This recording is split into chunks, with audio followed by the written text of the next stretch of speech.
Hey guys, welcome back to the channel. Mike here, and we are here in New Bern, North Carolina.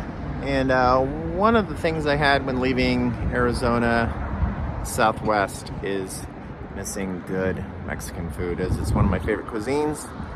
Of course, tacos, but I think I found a little gem here in New Bern, and came here the other day. It's definitely worthy of a foodie review. But we're gonna go inside, show you some great Mexican food here on the coast here in North Carolina, and see what they have to offer. All right, so it's just off Martin Luther King Jr. Boulevard and 70 and El Taco Loco.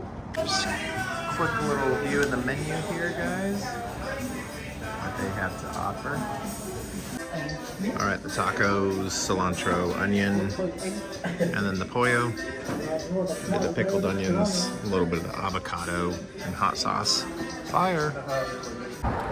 All right, guys, another good spot. Make sure to check it out if you're over off this way.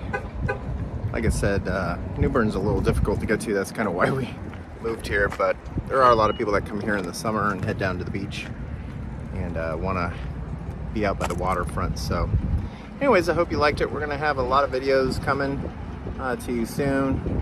We're headed up to Raleigh this weekend, so some video footage from Raleigh, some restaurants, and yeah, show you what North Carolina has to offer. Until next time.